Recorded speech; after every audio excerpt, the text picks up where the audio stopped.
నమస్కారం, welcome to I dream. నేను మీ విజిత.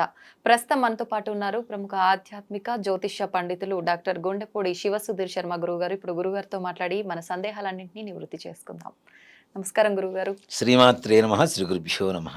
గురుగారు, చాలాసార్లు వింటూ ఉంటాం పితృదోషం అని చెప్పి, స్త్రీ శాపం అని చెప్పి. అసలు ఇవనేది నిజంగా ఉన్నాయా, లేదంటే మనం ఏదో నోటుకొచ్చింది మాట్లాడేస్తున్నాం అన్నట్టుగానా? ఒకవేళ ఉంటే గనక దానివల్ల చాలా అనర్థాలు జరుగుతుంటాయి అని చెప్పి పెద్దవాళ్ళు చెప్తూ ఉంటారు. నిజంగా ఎటువంటి అనర్థాలు జరుగుతుంటాయి, జీవితం పైన ఎటువంటి ఎఫెక్ట్ అవుతుంది వీటి వల్ల? ముందు జ్యోతిష్ శాస్త్రం పితృదోషం, స్త్రీ శాపం అనేది నిర్ధారించేటువంటి జ్యోతిష్ శాస్త్రం ద్వారా మనకి తెలుస్తూ ఉంటుంది.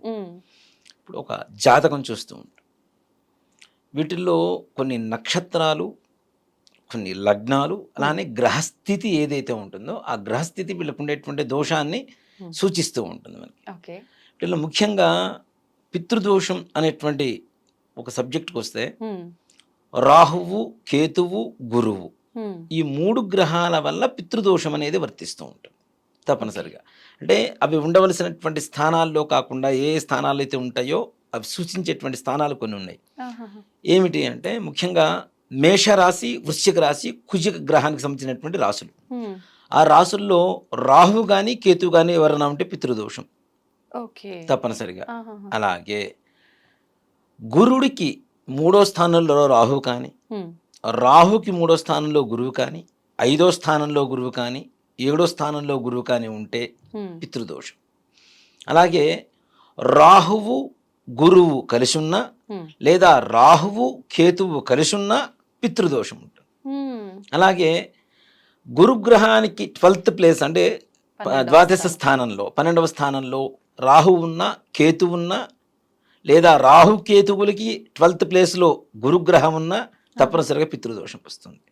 అంటే గ్రహ స్థానాలను బట్టే పితృదోషం అంటే మనం చేసుకునే పనులను బట్టి అది చెప్తా. అది కూడా అసలు మీకు ఎంత వివరంగా ఉంటుందనే చెప్తా మీకు. దీంట్లో అసలు ఈ గ్రహస్థితి ఎందుకు వస్తుంది అనేటువంటిది పెద్ద సమస్య. అవును. ముఖ్యంగా మనకి ఈ పితృదోషం అనేది పెద్దల దగ్గర నుంచి వస్తాం. పితృ అంటేనే మనకంటే పెద్దవాళ్ళు, పూర్వీకులు అని అర్థం. అంటే తాతలు, ముత్తాతలు, ముత్తాతల తాతలు కూడా కావచ్చు.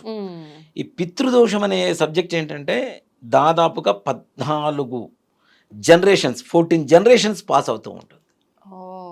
14 తరాలు. ఒక తరంలో ప్రారంభమైందంటే 14 తరాలు వస్తూనే ఉంటుంది. అసలు ఇది ఎందుకు వస్తుంది అనేటువంటిది చాలా మందికి అనుమానం. అసలు మనిషి కలియుగంలో ఎన్నేళ్ళు బ్రతకాలి?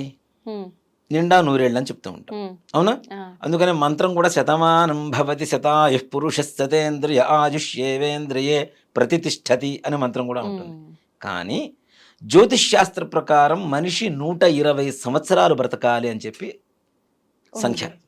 మరి అయితే ఎందుకని 100 సంవత్సరాలు అని చెప్పి మంత్రం కూడా చదువుతున్నారు? కనీసం 100 సంవత్సరాలైన ఆయురారోగ్యైశ్వర్యాలతో ఉండాలి కదా.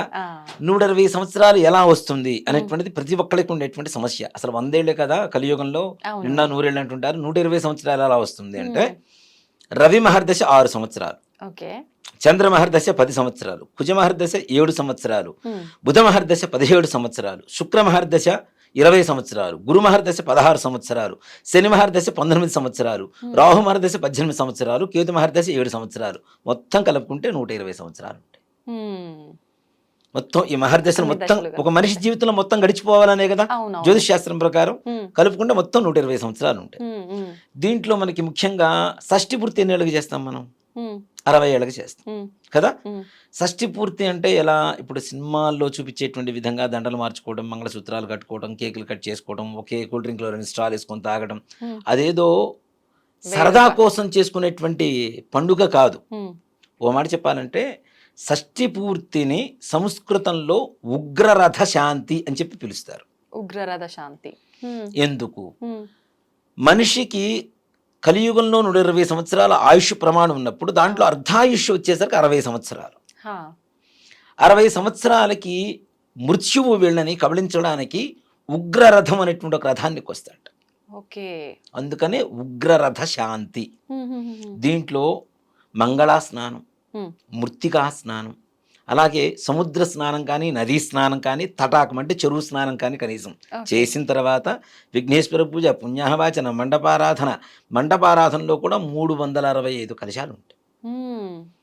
సంవత్సరంలో ఎన్ని రోజులు ఉన్నాయో అన్ని రోజులకి ఒక్కొక్క రోజు ఒక్కొక్క దేవత అధిపతిగా ఉన్నాయి మనకి.